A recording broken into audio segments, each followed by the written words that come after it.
Hello, this is Cody Straley with the West Virginia State Historic Preservation Office, and today we are going to discuss the step-by-step process of completing an HPI form.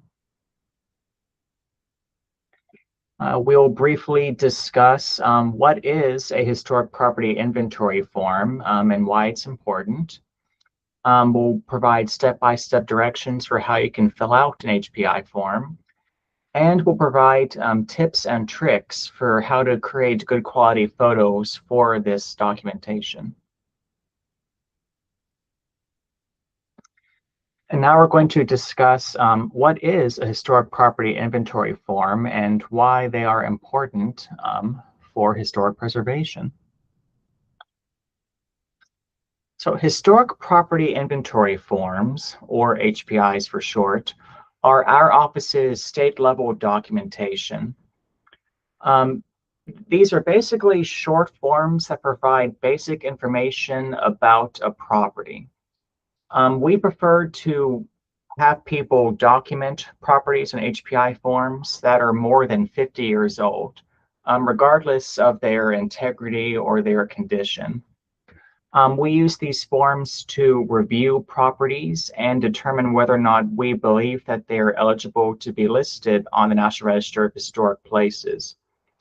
And they're also important just to have as a permanent record of a building's existence, especially if a property is scheduled to be demolished. It's really important to record it on an HPI form beforehand, because in some cases, that might be the only documentation ever available about the property's history and just about that it existed. So it's a very useful bit of information to have in our office. We've been collecting HPI forms since the 1970s, and they have gone through multiple iterations over time. We recently created a new HPI form in 2026, which I'll be showing here shortly. In lots of cases, properties have multiple HPIs, which can be a good thing because they might reflect how the property has changed over time. For example, if there is a house and it has an HPI form from 1995 and a second form from 2010, we can compare those two forms and see how the house changed over that 15-year period. And now we're going to discuss step by step how one can complete the historic property inventory form. So this is the current version of our HPI form. We have PDF and Microsoft Word versions of the template available on our website, or if you contact our office directly, we can provide you with copies ourselves. The basic part of the forms are 3 pages long, and they record all the essential information about the property. What it is, what it looks like, how old it is, anything noteworthy about its design or its history. And for today's case study, we are going to use the Duncan Box and Lumber Company building of Huntington as an example for filling out an HPI form. This is an 1890s lumber mill building that still stands in a commercial neighborhood in the west end of Huntington. So the first part of your HPI form will have information about the building's name and location. So for resource name, put whatever name the property is most commonly referred to as. So if it's a business or a factory or something important like that, you'll put its well-known name for it. If you're documenting a house that isn't very well known, you could put the name of the family that built the house or the most recent family to own the house. Or if you can't find a family name, you can just put residence or a residential property. Site number, that is an ID number that is created in-house by our office.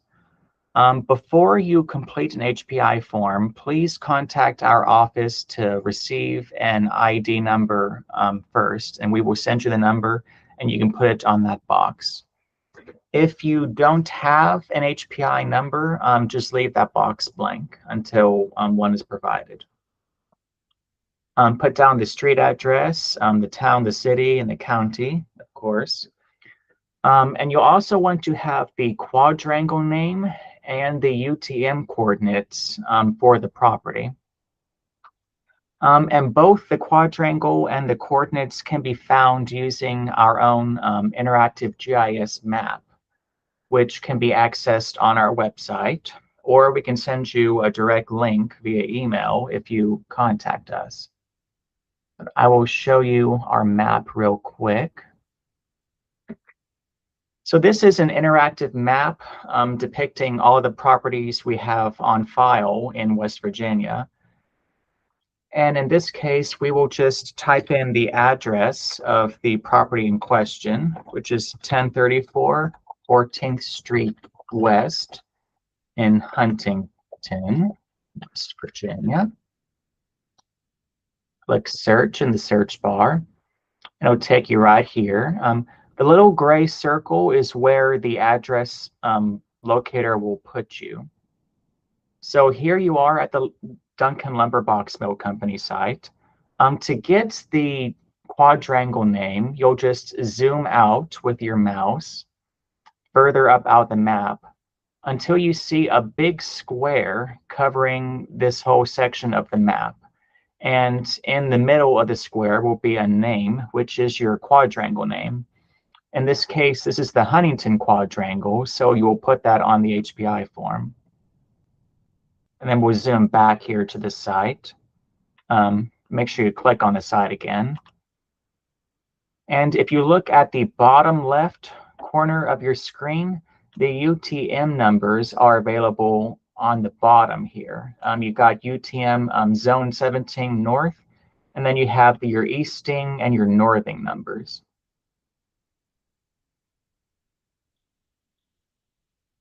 And it's very important to have the UTM numbers included on the HPI form because we use those numbers to find the property's exact location on the GIS map and to mark it for future reference, because that's where the HPI form will be accessible to the public.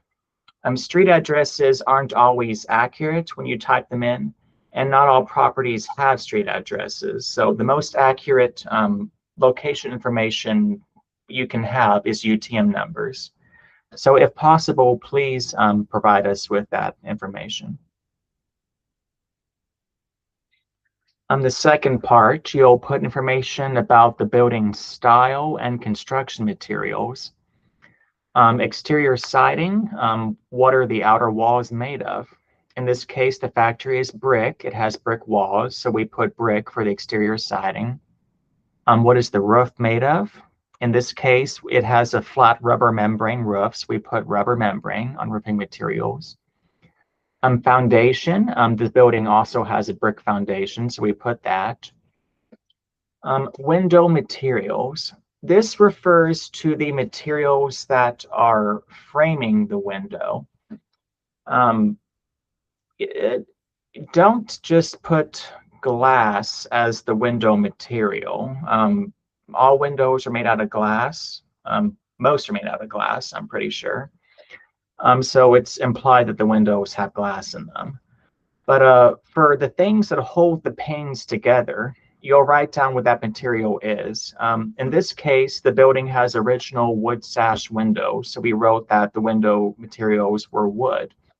Other windows are made with vinyl sashes or aluminum or steel sashes, so write whatever the window appears to be held together with. An architectural style. We do have a drop-down list. You'll click on the right side here that has a list of different architectural styles for you to choose from. And if you're not quite sure what the style is, there are various resources out there for studying architecture of buildings. One pretty good source for house architecture is a book called A Field Guide to American Houses by Virginia McAllister. And there's also various websites and other online sources that can help you better identify a property's architecture. If the building style is not included in the list of resources, the list of architectural styles, you can write the style yourself in the box on the right labeled Other. If you know the architect or builder or whoever created the building, you'll put their name in this box. If you don't, in this case, we didn't know who designed the building, just write unknown. And then construction date, write the closest known date to when you believe the building was constructed. Some tax parcel records do have dates for when buildings were constructed, but they're not always the most accurate. Usually they're within a 5 to 10 year range. Sometimes even that's not quite accurate. But if you have a decent idea of when the building was constructed, like say within a 10-year range, you'll put circa, CA dot, before the year. And then you'll describe the building form. And there's another drop-down list for this showing different forms of buildings. So like, is it a factory building? Is it a school building? Is it a church building? Each of those buildings have their own distinct form. So pick whichever one looks best. In this case, the Duncan Box Company is a factory building. So we selected industrial factory for our form. If the building has a form that's not among our choices in the list, just fill it out in the box labeled Other. Resource type is an important section to look at because not every property you're going to look at is a building. But building is the most broad category of resource. It refers to anything constructed for human habitation or some kind of human shelter or activity. So it can be a house, a store, a school, a jail, a courthouse. Basically anything with 4 walls and a door and a roof is considered a building. Structures are things that have been built for non-habitational purposes. They're used for stuff, but people don't actually like stay in them or work inside them. These can be things like tunnels, bridges, dams, train locomotives, watchtowers, fire towers, things like that. Sites refer to more landscape-based properties. So things like parks and cemeteries, battlefields, and archaeological sites. And then objects are for things that are generally smaller and more movable. So things like statues and monuments, fountains, public artwork, I already said fountains, things of that nature. And then acreage and building stories is fairly self-explanatory. In this section, you'll put down what the use of the building was, or what the building was used for, both what it was used for historically and what it's being used for currently. And each of these boxes have a drop-down list of categories you can choose from, like schools were used for education, commercial buildings were used for commerce or business. In this case, we selected industry processing extraction because this is a factory building that was used for, processing or industrial purposes. And today the building is currently sitting empty, so we selected vacant and not in use for the Duncan building. And then select whether or not you believe that there may be archaeological artifacts present at the site. Usually it'll be no or unknown. If you do believe there are archaeological artifacts present there, let us know. And of course, check the yes box on there. And then form prepared by. This is where you're going to write your name, if you're the one that creates the HPI form, and the organization that you work for or that you're doing this project on behalf of. So if you work for a city, you're going to write the city name. If you work for a company or a nonprofit, you'll write that name there. And then you'll write the date that you completed the form. For part of what survey and for FR number, lots of times HPI forms are created in bulk over a particular area or neighborhood. And when we have projects that create multiple HPIs for a specific area, that is called a survey. When consultants or other experts go out and survey an area to determine its history and document what properties exist there. If your HPI form is not part of a broader project or a survey, you'll leave that blank. And then leave FR number blank as well, unless this is being done for a Section 106 review and you know what the FR number for that project is.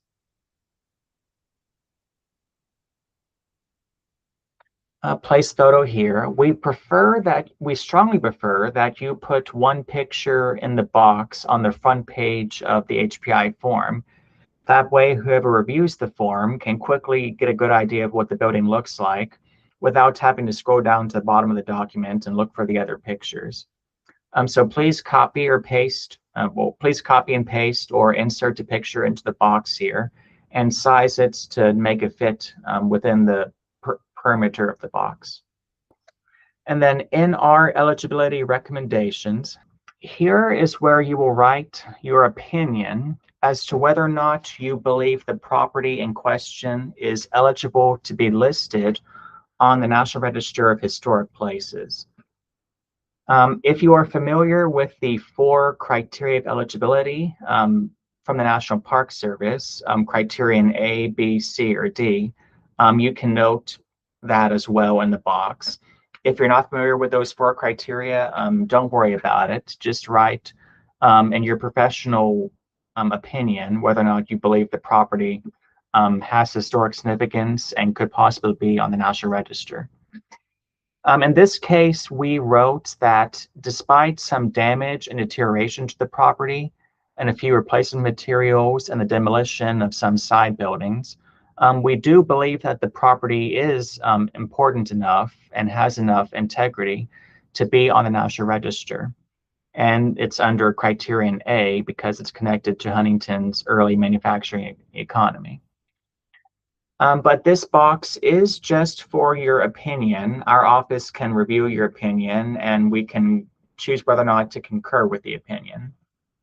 But to the best of your abilities, write whether or not you believe the property has merit to be on the National Register.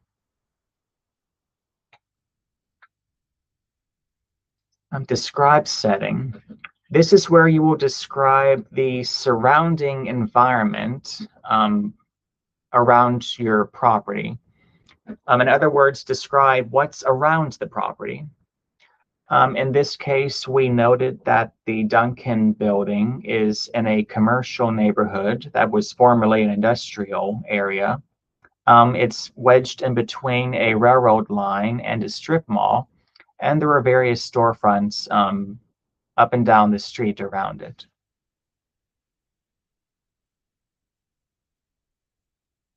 Physical description of resource. Here is where you will write what the building looks like, what it's made of, and what important construction or architectural features are present on the building.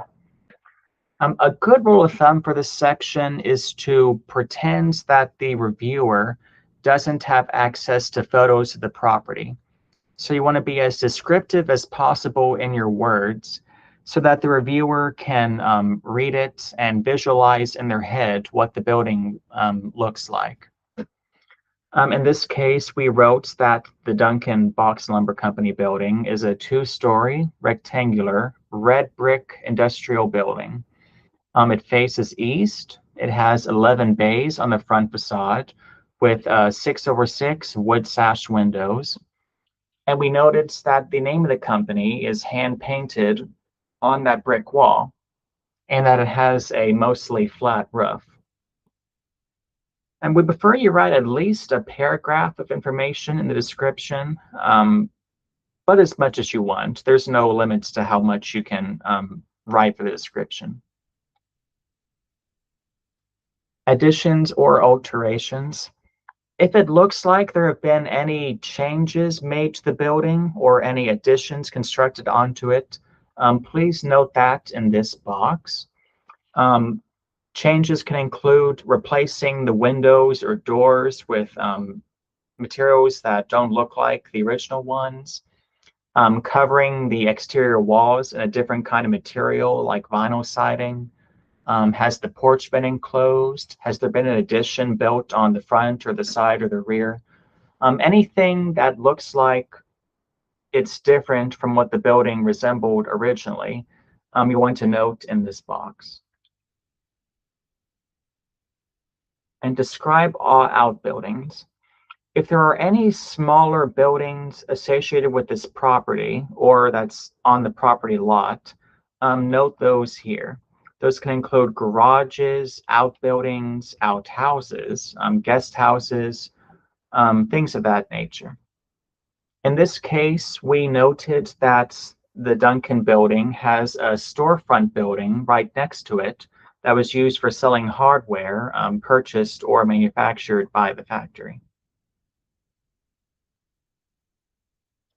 Describe history of the resource. Here is where you will write anything and everything about the history of the property being documented. And you'll want to do some research to help complete this section. There is no limit to how much you can write here. We strongly prefer you have at least a paragraph of information if possible. But you can conduct research at places like a courthouse, your local library, a historical society, or various online sources to find information about the property. In this case, we were fortunate that there is lots of information available locally about the history of the Duncan Box and Lumber Company. So we have 3 paragraphs about the company's history and its closure. Even if you're just surveying a small little house scheduled for demolition and it has no evident history available out there, you could possibly try to just note the ownership chain of the property, like who first built it and who bought and sold it over the years up until the present, if that's possible. Just do research and do your best to put the building story here.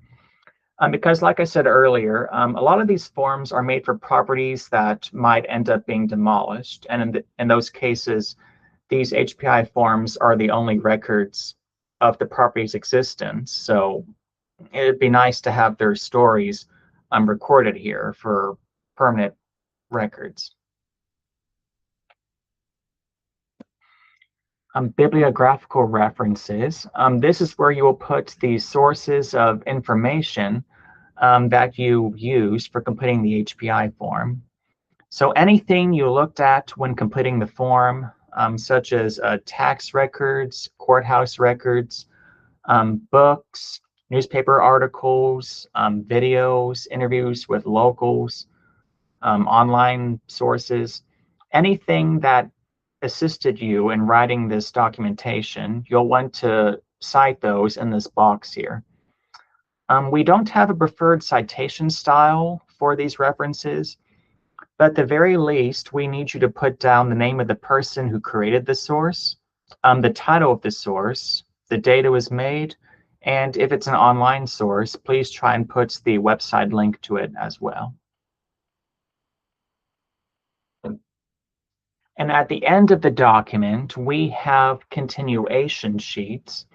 And these are for any additional information that did not fit on the first 3 pages. So if you have a lot to say about the property's history or its description, and it just won't fit in the boxes on pages 2 and 3, you can continue writing that on these continuation sheets. And this is also where you will put any and all visual aids for documentation. So if you have any maps or newspaper clippings or additional photos of the property, you will copy and paste or insert those onto these continuation sheets. And there is no limit to how many continuation sheets you can have. Please use as many as you need to create a comprehensive record for this HPI form. In our case, we used a Google satellite view of the Duncan building just to give an idea of its immediate surroundings and where it's located. Now we're going to discuss tips and tricks and do's and don'ts for creating high quality photographs for your HPI form. And photographs are very important to have for the HPI form because they're just the best possible visual record of what the building looked like at the time it was documented. When photographing a property, you'll want to pay careful attention to what architectural and construction features are present on the building. The example we have here is from a early 1800s house in Weston in Lewis County. And a few different features that the surveyor noted was that it has a pointed Gothic style window at the top. Towards the bottom, there is an original 1/1 wood sash window. It has some joist pockets in the brick, and it has a cut stone foundation. And if possible, it would be helpful to get pictures, close-up pictures of those architectural features you find on buildings as well. So here are some do's and don'ts. Please take at least 2 photos of each property. We prefer to have more photos. The more photos, the better. But at the very least, take 2 photos. We won't accept anything less than 2. The photo should include the main facade or the front facade of the building and any major additions or alterations made to the property. Try to take 3/4 views of buildings. Those capture 2 sides of the building, and they're at an angle to where you can capture a pretty good slice of the building to get as best a view of the building as possible in one shot. Take photos from multiple angles. Don't just stand in one spot and take all your shots from that same spot. Move around a bit and try and capture as many parts of the building as possible. If there are trees, cars, or different landscaping features that are blocking the property, just try and look around, move around, and try and find the best possible angle to get a decent shot. Make sure your camera is in focus so that the pictures are good quality and not blurry. You can use either a digital camera, or if you have a newer smartphone or tablet, you can use their cameras as well. They're good enough quality these days to be acceptable. And please don't use film cameras. We don't accept paper copies sent in anymore. And this is very important. Please stick to public right-of-ways when taking photos, like sidewalks. Only go on a property to take photos if you have explicit permission from the property owner. Documenting properties on an HPI form is not a legitimate excuse for trespassing on private property.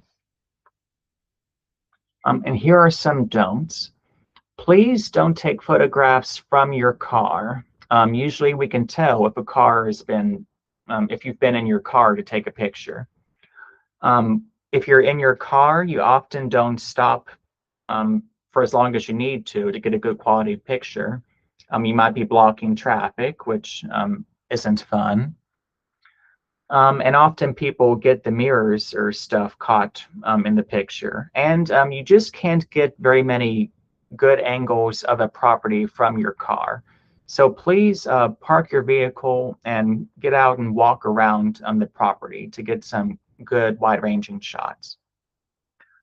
Try not to cut off portions of the building. Take photos at an angle to where the whole part of the building you want to shoot is captured in the frame and not unnecessarily cropped from any side. Don't take photos directly facing the sun or in dark conditions. We want to make sure that the photos are well lit so we can get a good view of all of the building's features. Try not to include people. That's just a privacy thing for our pictures. Please don't edit photographs afterwards unless you need to crop something out. But don't change the lighting or the colors or any major features of the photograph. We can tell if a photo has been photoshopped, and we really prefer that you don't do that. Please don't take a photo, print it out on a piece of paper, and then scan the paper and send it back to us. That just produces a lower quality photo that makes it harder for us to review the property. So please, if you photograph it on your phone or a digital camera, please email us that digital file directly. And please don't take a photo of a photo. For example, don't use a camera to photograph a picture that's on a smartphone. We've had that happen before, and it results in very low quality pictures that are very hard for us to work with. So please don't do that. And we'll go through a couple examples of good pictures and bad pictures. Here we have a really good photograph on the left of an old hotel building. It was shot at a 3/4 angle, so you can see two sides of the building plus the corner entrance. It's in good lighting, and it was taken from far away enough of a distance to capture the whole building in one shot. So it looks great, and it's a very helpful picture to consult. The picture on the right is not a good picture. It's taken directly in sunlight, so you have bright light at the top of the picture and dark shadows on the bottom. Plus, there is a tree in the dead center, which obscures some of the view. And the picture was taken from the rear of the building, showing its double-car garage, rather than the front facade of the house. So all these factors make the picture extremely unhelpful. We are unable to tell exactly what the building is and what it looks like and what its condition is. Example 2. The photo on the left is also pretty good. It's captured at a good angle, it's got good lighting, and all the major features of the house are captured in full. You got the windows, the siding, the porch. It all looks great and gives an overall good impression of what the property is and what it looks like. The property on the right has some problems with lighting and with a truck parked in the front lawn of the house, which isn't great. Both the shadows and the truck are obscuring the front porch of this Queen Anne style house. And for Queen Anne architecture, the front porches were pretty important. So we're not able to get a good view of the porch and its condition, so that makes it more difficult to assess the property in full. Plus, there's the corner of a campaign sign on the bottom left corner too. That's disrupting the image. In example 3, the picture on the left is also pretty good, even though there is a tree branch obscuring the top of the roof. That can't be helped. But the picture was taken in good lighting. It's at a 3/4 view again, and you can get a good idea of what the building looks like and all of its major architectural features. The one on the right was taken in a car, and you can tell because the mirror is visible at the bottom, very visible. And besides that too, the house is captured at a very poor angle. You can only see a very small portion of one side of the house. And while it is a very good part of the house, you can see it's got a very cool cast concrete foundation, original wood windows, and wood knee brackets in the corners. It doesn't capture the house in full, so we can't make a proper assessment of the house's integrity or potential importance based off this one very narrow shot of its side.